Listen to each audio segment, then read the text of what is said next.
नमोस्तु गुरुदेव। भैया आवाज बोलना। यहाँ माइक था ना एक, वो कहाँ गया?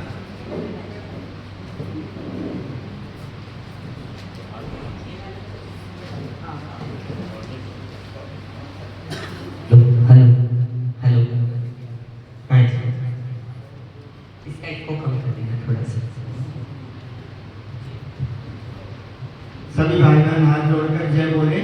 जय बोलो 1008 जिनेंद्र भगवान की, चिंतामणि पार्श्वनाथ भगवान की, भगवान के समो शरण की।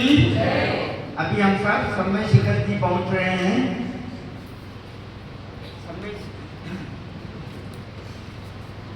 समय शिखर जी में कोई भी एक लेने को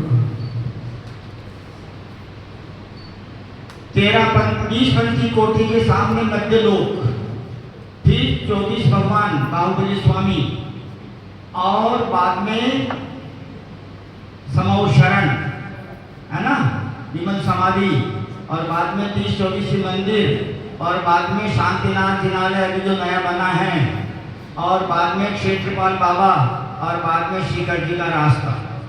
ठीक है, गंधर्व नाला, सीता नाला, चोपड़ा कौन सब अपने को रोज गुरुदेव पार्श्वनाथ भगवान का दरबार चलाते हैं तो वंदना कराते हैं। अब ध्यान देना, यहाँ से जो श्लोक चालू हुए हैं वसंत ऋतु का छंद है। जैसे भक्तामर प्रणत मौलिमणि प्रभाना, है ना, उसी प्रकार से ये सारे छंद हैं। गुरुदेव के श्री मुखारविंद से आप सबने उच्चारण किया, ये आप सबका महान पुण्य का उदय है। और सिद्ध चक्र मंडल विधान सामने जिनेंद्र देव विराजमान, पुण्य से पुण्य बढ़ता है। अब जिसको बढ़ाना है वो बढ़ाओ, जिसको बढ़ाना है बढ़ाओ। यहाँ समोचन इस श्लोक का ये नियम है, ध्यान से सुनो सब, इधर देखो। इस श्लोक में 4 पंक्तियां हैं और प्रत्येक पंक्ति में 14 अक्षर है, और 14 अक्षर में पहला दूसरा दीर्घ है, तीसरा हर्षव है, चौथा दीर्घ है, 5वां 6वां 7वां हर्षव है, 8वां दीर्घ है, 9वां 10वां हर्षव है, 11वां दीर्घ है, 12वां हर्षव है, 13वां 14वां दीर्घ है। ये और हर्ष वगैरह आप हिंदी में नहीं समझते हो तो long short long short long short English में कहते हैं। तो इस प्रकार बसंत ऋतु का छंद है।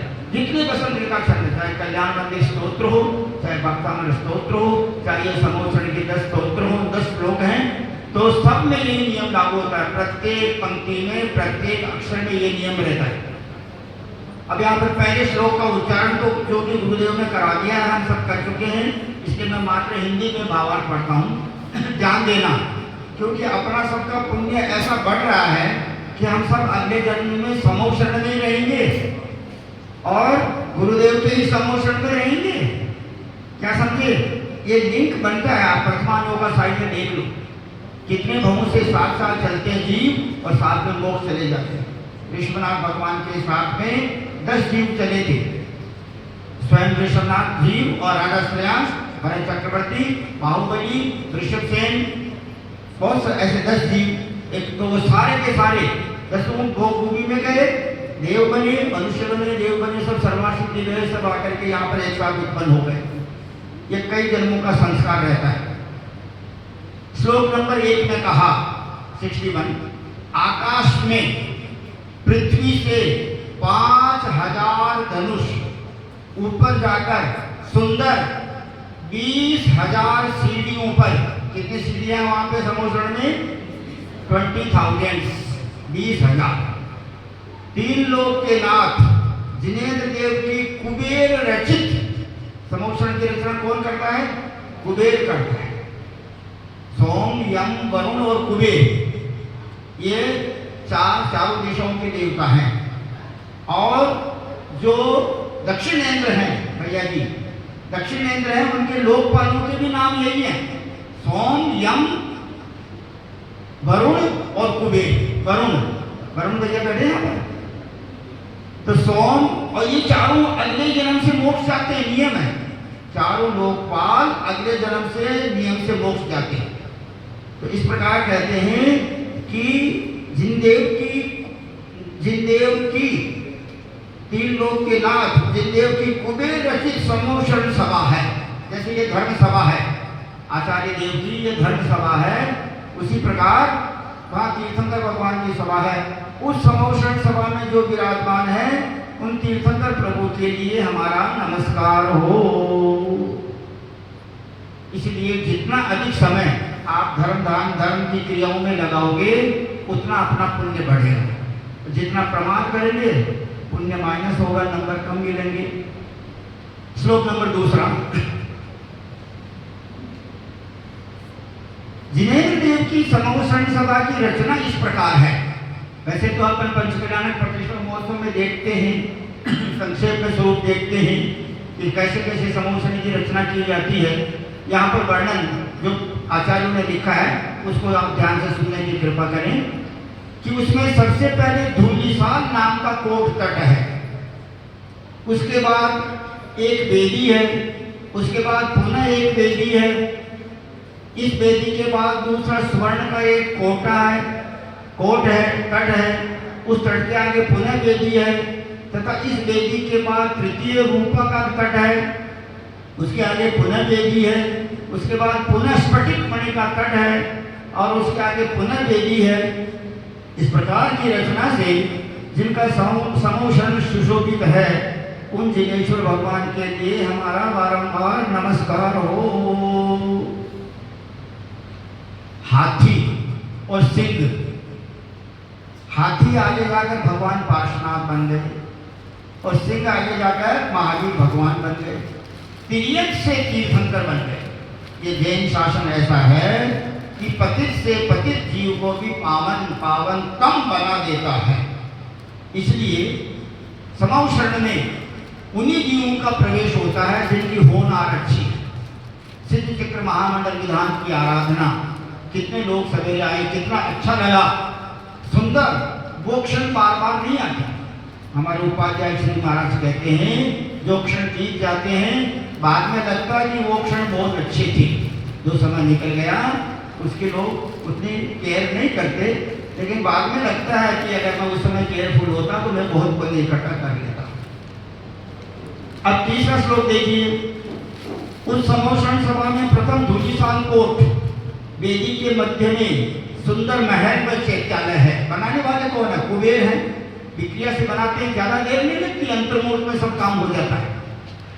अतः इसे चैत्य प्रासाद भूमि कहते हैं। प्रथम व द्वितीय वेदी के आगे खातिका भूमि है, पश्चात दूसरी वेदी और स्वर्ण के कोट के मध्य में मल्लिका आदि लताओं के वन है, अतः इसे लता भूमि कहते हैं। स्वर्ण के कोट और तीसरी वेदी की दोनों के मध्य में सुंदर बगीचे हैं, अतः उस भूमि को उद्यान भूमि कहते हैं। पुनः वेदी और चांदी के कोट के मध्य में ध्वजाओं की पंक्ति सुशोभित है, अतः उस भूमि को ध्वजा भूमि कहते हैं। उसके आगे वेदी के मध्य भाग में कल्प वृक्ष व चैत्य वृक्ष है, अतः उस भूमि को कल्प वृक्ष भूमि कहते हैं। चौथी वेदी और स्फटिक मणि के कोट के मध्य में महल है, अतः इस भूमि को गृहांग भूमि कहते हैं। इस प्रकार नंबर 1 चैत्य प्रासाद भूमि, नंबर 2 खातिका भूमि, नंबर 3 लता भूमि, नंबर 4 उद्यान भूमि, नंबर 5 ध्वजामुख भूमि, नंबर 6 कल्पवृक्ष भूमि और नंबर 7 गृहांग भूमि के बाद स्फटिक मणि के कोट के आगे 12 सभाएं हैं।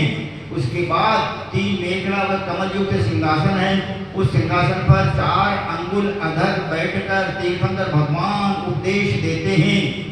इस प्रकार की शोभा से सुशोभित तीर्थंकर के समोषण की शोभा है। एक छवि मोहित सभा, क्या समझे? ऐसे देवशास्त्र गुरु की पूजा की जयमाला में आता है। तीर्थंकर भगवान की समोषण की शोभा की छवि देखकर सारी सभा मोहित हो जाती है। उस सभा में सिर्फ मनुष्य गति के जीव नहीं रहते हैं। मनुष्य गति के 3 कोठे हैं और 8 कोठे देव गति के हैं। 3 राट 11 और 1 तिर्यंच गति का 12 कोठे हैं, 12 सभा है। 3 कोठों में आगे बता रहे हैं, अगले श्लोक में आएगा। इस प्रकार उन 3 लोक के स्वामी जिनदेव के लिए नमस्कार हो। अगर संभव हो तो कल अपन भी मतलब माताएं बहनें एक तरफ और भाई लोग एक तरफ ऐसे बैठने की कृपा करें। अब देखिए 4 नंबर का आगे का श्लोक देखिए। जिन जितेंद्रिय अनंत देव का समोषण सभा में माला, मृगेंद्र, कमल, वस्त्र, गरुड़, हस्ती, बैल, चकवा, मोर और हंस, ये 10 प्रकार की ध्वजाएं सुशोभित होती हैं। मामा जी को सब मालूम है? हाँ, 10 प्रकार के चिन्ह हैं। हाँ, ध्वजाओं में 10 प्रकार के चिन्ह हैं। क्योंकि हमारे तरुण भैया जी और मामा जी तो प्रतिष्ठाचार्य हैं, प्रमोद मामा जी, आपका बहुत पुण्य है, इसलिए आपकी बहुत मीठी आवाज है। बिना पुण्य की मीठी आवाज मिलती क्या? अब देखना उन 12 सभाओं में कौन कौन है। सबसे पहली सभा में समौषण में मुनि महाराज। पहली सभा में कौन है?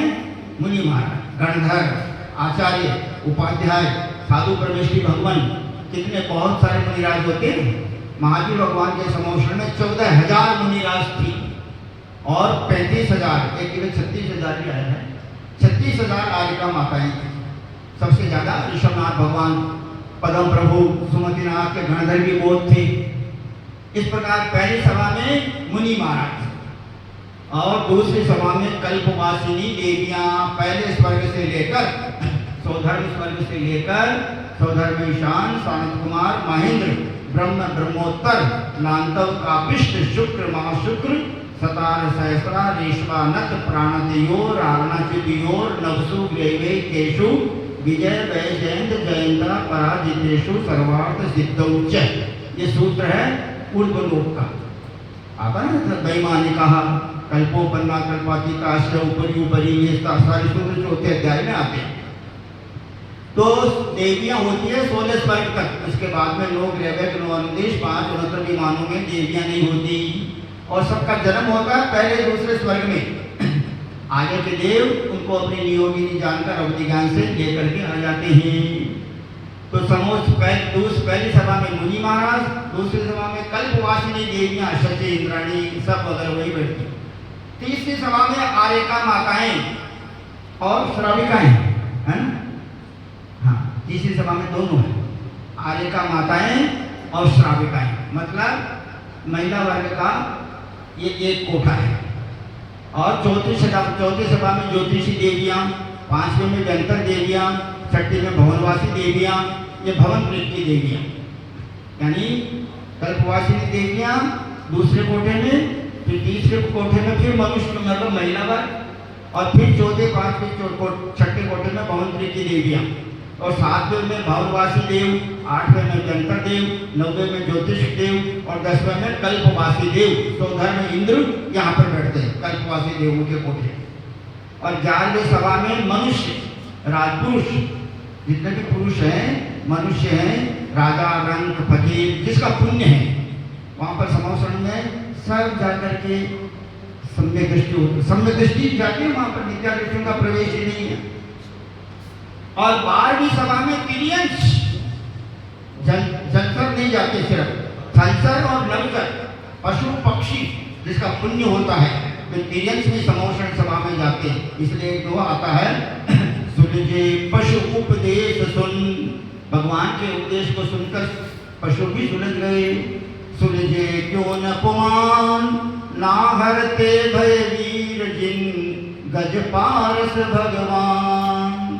सुलझे पशु उपदेश सुन, सुलझे क्यों न पुमान, ना हरते भय वीर जिन, गज पारस भगवान। हे भक्त जीवात्मन, तुम क्यों नहीं सुलझना चाहते हो?